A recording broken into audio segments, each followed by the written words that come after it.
नमस्कार, मैं रजनीश नामदो, जिला संवाददाता बुंदेलखंड ट्रिपल पन्ना। आज हमारे साथ एक ऐसी शख्सियत हैं जिनके बारे में पूरा जिला एवं पूरा मध्य प्रदेश चर्चा करता है और हमेशा वह अपने कार्यों को लेकर के चर्चा में बने रहते हैं। इस समय चुनावी बिगुल बज चुका है और कई जगह भारतीय जनता पार्टी ने अपने प्रत्याशी भी उतार दिए हैं।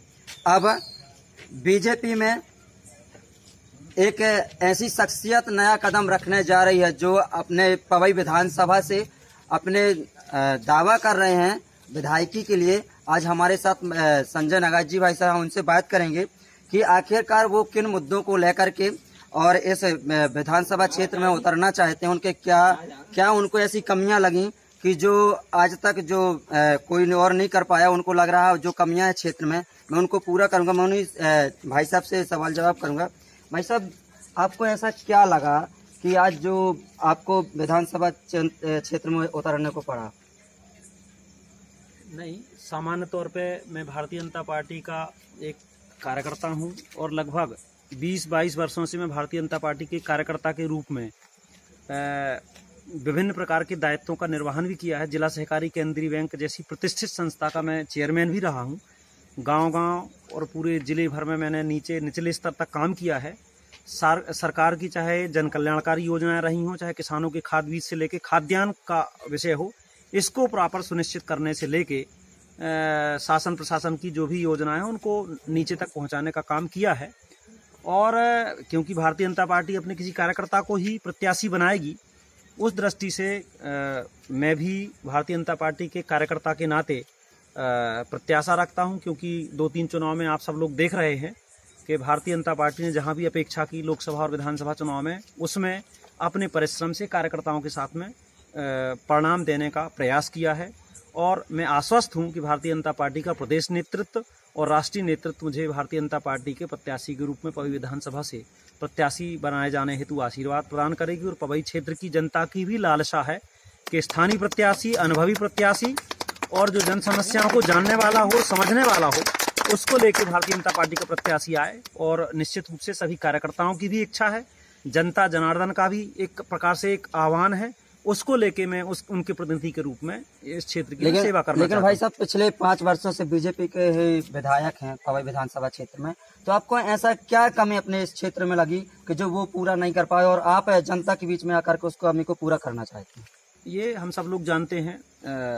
हालांकि भारतीय जनता पार्टी का विधायक रहा है, लेकिन भारतीय जनता पार्टी की सरकार रही, सरकार ने काफ़ी काम किए हैं निश्चित रूप से। लेकिन एक आश्वस्त भी रहे हैं, विधायक जी पूरे क्षेत्र में आ जा नहीं सके हैं, उसको लेके कहीं ना कहीं कार्यकर्ताओं में, जनता में भी एक विषय है कि उनकी आश्वस्तता के चलते। तो उस दृष्टि से बाकी तो भारतीय जनता पार्टी की सरकार रही, निरंतर रूप से विकास हुआ है क्षेत्र में। इस मुड़वारी गांव में भी विकास हुआ है, सारी विकास की योजनाएं, शासकीय योजनाओं का क्रियान्वयन सब चला है। लेकिन भारतीय जनता पार्टी के कार्यकर्ता इस नाते जरूरी नहीं है कि जो जनप्रतिनिधि है वही आगे भविष्य में जनप्रतिनिधि रहे। और मुझे आशा और विश्वास है कि जिस प्रकार से मेरी सक्रियता है, जिस प्रकार से लगभग 20-25 वर्षों से मैं राजनीतिक और उसके पहले लगभग 12-13 वर्षों से सामाजिक क्षेत्र में काम कर रहा हूं, और जनता की जिस प्रकार की अपेक्षा है, जनता पर की जिस प्रकार की समस्याएं हैं, तो पार्टी मौका देगी, ऐसा कहीं ना कहीं आश्वस्त हूँ। आप जिस जगह से टिकट मांग रहे हैं वहां जनता के बीच निश्चित रूप से आप गए हैं, और आखिरकार ऐसी कौन सी समस्या जो आज तक वहां पर बनी हुई है और आप उनको पूरा करना चाहते हैं? ये दुर्भाग्य है पवई विधानसभा का कि देश आज़ाद हो गया, लेकिन पवई विधानसभा आज़ाद नहीं रही। बाहरी विधायक और जो मंत्री यहाँ से बनते रहे, क्षेत्र को लूटा है, शोषण किया है। और दुर्भाग्य से देश की आज़ादी के 77 साल बाद भी सड़क, बिजली, पानी, शिक्षा और स्वास्थ्य जैसे मूलभूत सुविधाओं से हमारा क्षेत्र आज भी अभावग्रस्त है। मैं इस गांव में ही अभी लगभग 3-4 घंटे से घूम रहा था। कहीं बिजली के खंभे नहीं, कहीं ट्रांसफार्मर नहीं है, कहीं सड़क नहीं है, कहीं नाली नहीं है, और कहीं स्कूल है तो मास्टर नहीं है। ये इससे बड़ा दुर्भाग्य कुछ नहीं हो सकता। और हमारे क्षेत्र के लोग विधायक बने, मंत्री बने, बाहरी लोग आके यहाँ राजकाज करते रहे, लेकिन यहाँ के लोगों को रोजगार के लिए हरियाणा, पंजाब, दिल्ली में मजदूरी करने के लिए जाना पड़ता रहा। इससे बड़ा दुर्भाग्य कुछ नहीं हो सकता।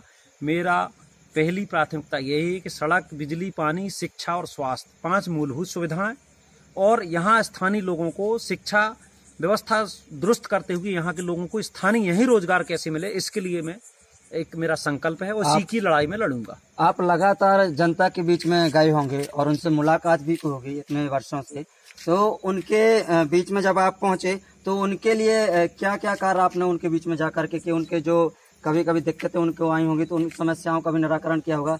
आपने क्यों कौन कौन सी समस्याओं का जनता का निराकरण किया? देखिए, मेरे तो आड़े जो आता है, मैं निश्चित रूप से भारतीय जनता पार्टी के कार्यकर्ता के नाते जिला सहकारी केंद्रीय बैंक का अध्यक्ष भी रहा। बैंक में ने भी एक से एक कीर्तिमान बनाए, चाहे गरीबों की जन कल्याणकारी योजनाएं हों, चाहे किसानों को खाद बीज देने से लेके बुंदेलखंड पैकेज से काम कराने से लेके बड़े बड़े विकास के काम हों। अभी पूरी पवई विधानसभा की जितनी भी सड़कें थीं वो लोक निर्माण विभाग से, PWD विभाग से लगभग स्वीकृत हुई हैं। हनुमान भाटा जैसे प्राचीन सिद्ध स्थल है, वहाँ भी 25 करोड़ का रोड स्वीकृत हुआ है। पर्यटन के माध्यम से बड़े बड़े विकास कार्य हुए हैं। ऐसे विकास के काम बहुत सारे, जहाँ फिर मैंने कहा ना कि लाइट, सड़क, बिजली, पानी, इसको लेके भी लगता है अभी नया अस्पताल भी पवई में बन रहा है। तो ऐसे बहुत सारी योजनाएं, बहुत सारे ऐसे काम सरकार के माध्यम से जहाँ भी आड़े आता है वो करने कराने का प्रयास करते हैं।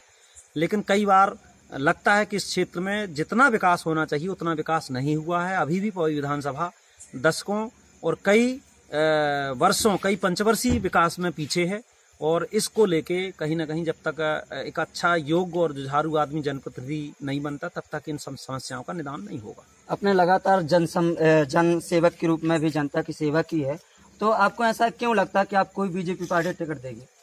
नहीं, एक कार्यकर्ता के नाते जिस प्रकार के क्षेत्र को समझने वाला, कार्यकर्ताओं को समझने वाला, क्षेत्र को समझने वाला, इस दृष्टि से भारतीय जनता पार्टी अपना एक मूल्यांकन करती है और विभिन्न एजेंसियां भी सर्वे करती हैं।